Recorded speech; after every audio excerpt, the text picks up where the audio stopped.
Jangan pernah mempermasalahkan berapa banyak yang kita berikan kepada orang lain, tapi teruslah untuk menyebarkan benih cinta kasih kapanpun dan dimanapun. Karena dengan cinta kasih yang tulus dapat memberikan dunia lebih indah dan penuh warna. Dimanapun ada bencana, disitulah Bodhisatwa datang membantu. Insan Seci Jakarta bagikan Bodhisatwa di atas dunia. Dari muda sampai tua, bahu-membahu meringankan penderitaan sesama.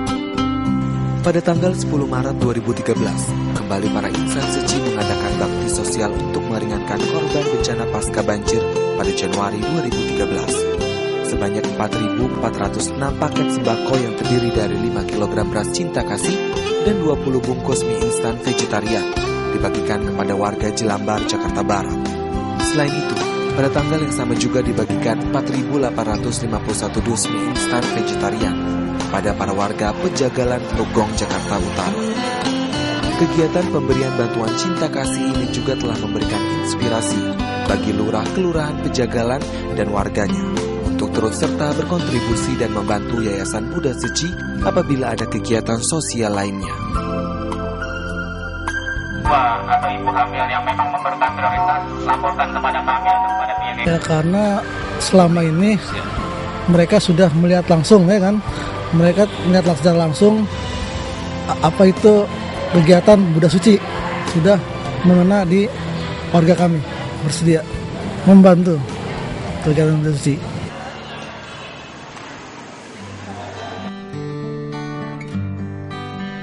Selain di Jakarta, pada tanggal 9 sampai 10 Maret 2013, wujud cinta kasih juga dibagikan di Kecamatan Simpang 4 serta di Tanjung Balai Asahan, Sumatera Utara. Sebanyak 12.000 beras cinta kasih, 3.000 kg gula, serta 1.502 dus mie instan dibagikan kepada 2.000 lebih kepala keluarga yang tersebar di sejumlah desa di Kabupaten Asahan. Tak hanya paket cinta kasih, pada bakti sosial kali ini juga diadakan pemeriksaan kesehatan secara gratis bagi warga sekitar, khususnya bagi warga yang mengalami musibah banjir. Pemberian kesehatan meliputi pemeriksaan mata, THT, penyakit kulit, dan juga pemeriksaan kesehatan anak. Lahan batin seseorang bagaikan sepetak sawah. Jika tidak ditanami dengan bibit yang baik, tentu tidak akan memperoleh hasil yang baik.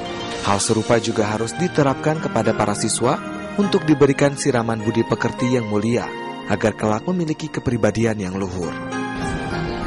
Setelah membangun sekolah TK dan SD Seci Internasional, kali ini Seci siap mendirikan sekolah menengah pertama dan sekolah menengah atas Seci. Ditandai dengan peletakan batu pertama pada tanggal 22 Maret 2013, Yayasan Buddha Seci siap melanjutkan misi pendidikannya. Dan pendidikan budi pekerti menjadi yang utama bagi sekolah ini, karena dengan budi pekerti yang baik, maka generasi muda bisa melatih diri mereka untuk santun bersikap. Ciri khas ya udah pasti ciri khas yang unik itu adalah renwen. Jadi renwen class atau renwen lesson. Nah itu adalah kalau secara umum gambarannya itu karakter building. Tapi sebenarnya intinya itu bukan cuma karakter building, tapi kita juga masukkan yang namanya seperti Cingsa aforism kita lah.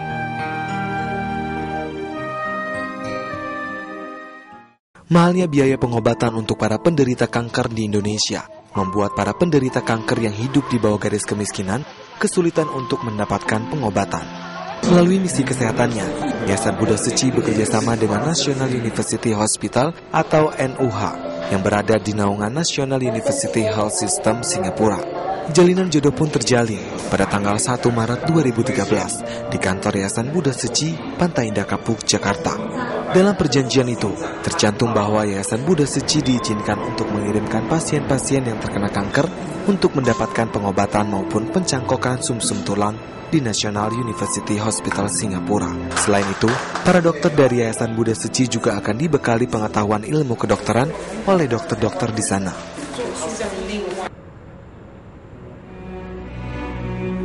Melihat tingginya presentasi penyakit katarak di masyarakat hingga mengakibatkan kebutaan dan tidak pernah mendapatkan pelayanan kesehatan menjadi perhatian para relawan Seci, terutama di Papua, wilayah paling timur Indonesia.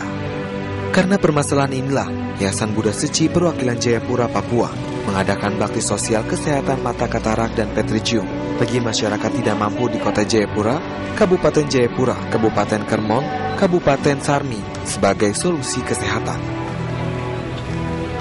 Bekerja sama dengan Kepolisian Daerah Papua, Baksostima ke-89 kali ini diadakan di Rumah Sakit Bayangkara, Jayapura. Setelah mengadakan screening pasien selama 4 hari, mulai dari tanggal 16 hingga 19 Maret 2013. Pasien yang berhasil dioperasi pada 21 hingga 23 Maret 2013 ini sebanyak 294 orang, yang terdiri dari 209 orang pasien katarak, 84 pasien petrichium, dan 1 orang patentor diop. Ya, saya pikir dari tujuannya aja ya, tujuan misi dari visi yayasan ini kan jelas ya, untuk sesama manusia, untuk membawa sebuah welas asih ya, perdamaian dan rasa kemanusiaan yang tinggi ya. Jadi saya pikir bagian daripada upaya pelayanan kepolisian juga yang kita sering lakukan, bagaimana untuk mengayomi, melindungi, melayani masyarakat itu. Tentu dalam sisi kesehatan ya. Kita semua masih dalam keadaan sehat.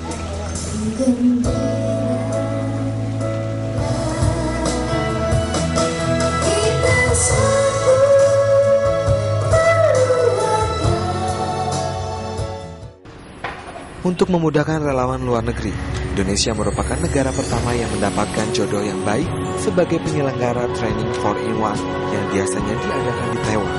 Insan suci yang tersebar di 15 kota di seluruh Indonesia berkumpul di Aula Cingse Indonesia, Jakarta untuk mengikuti training dari tanggal 22 hingga 24 Maret 2013. Sebanyak 4 orang Cingse Sefu dan 8 relawan senior dari Taiwan hadir ke Indonesia untuk memberikan pemahaman yang lebih mendalam lagi mengenai suci. 本来我们这个时候是应该是回台湾参加誓合啊，那上人是体谅我们这些弟子，海外的弟子会回去嘛，所以现在就是今年就是有台湾的讲师到海外去协助我们在培训这个区块。那印尼呢，今年也是净思堂去年10月启用到现在嘛，那就是说刚好我们的也有这个场地，也有这个地方。那净思堂呢，有这次呢，我们当然。我们这次也是很感恩上人，有让4位常住师父来，那就是带领大家共同精进。其实这是一个很好的因缘。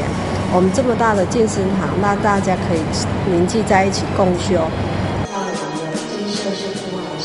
Pembukaan pelatihan relawan pun resmi dibuka pada tanggal 22 Maret 2013. Pukul 6 sore, acara pelatihan bagi relawan dimulai dengan training mengenai tata krama insan suci yang dibagikan oleh teman Sefu, serta 10 sila suci oleh Tening Sefu. Pada tanggal 23 Maret 2013, pagi hingga menjelang siang, kelas dibagi 2, yakni kelas tentang kebaktian dan tentang pendidikan. Kegiatan ritual kebaktian ini tujuannya agar insan suci pun bisa menenangkan diri, berkonsentrasi dengan penuh kesadaran, serta membersihkan batin.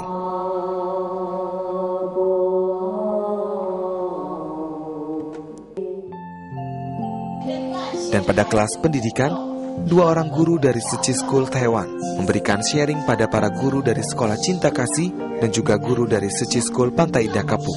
Sore hari, materi mengenang masa lalu dan juga mempraktikkan ajaran Jingsi dibawakan oleh Tenian Sefu dan Terang Sefu. Dilanjutkan dengan kelas mengikuti kelas Bodhisatwa dan struktur 4-in-1. Dan pada malamnya, peserta dibagi menjadi 3 kelas untuk sharing kelompok, yaitu kelas abu putih, kelas biru putih, dan kelas bagi calon komite dan komite. Pada keesokan harinya, tanggal 24 Maret 2013, pukul 5.30, auditorium Koiting sudah dipenuhi oleh para peserta camp. Mereka sudah tidak sabar untuk dapat mengikuti ceramah master yang dilaksanakan secara live. Ceramah live kedua arah ini adalah ceramah yang baru pertama kali diadakan di Indonesia. Pada hari terakhir dari pelatihan 4-in-1, diadakan pula sharing bagi para relawan yang ditunjukkan untuk meneguhkan semangat menggalang bodhisatwa. Peserta training yang datang dari 15 daerah di penjuru Indonesia telah siap untuk membawa benih pemahaman yang akan dibagikan di daerah masing-masing. Ikrar dan tekad ditegakkan untuk memantapkan langkah insan suci demi menebarkan cinta kasih di seluruh pelosok Indonesia. Diharapkan dengan adanya jalinan jodoh yang baik ini dapat merapatkan barisan bodhisatwa untuk dapat menyebarkan dharma dalam balutan cinta kasih, dan para insan suci dapat mengembangkan tanggung jawab baru dalam menjalankan misi kemanusiaan tanpa kenal lelah.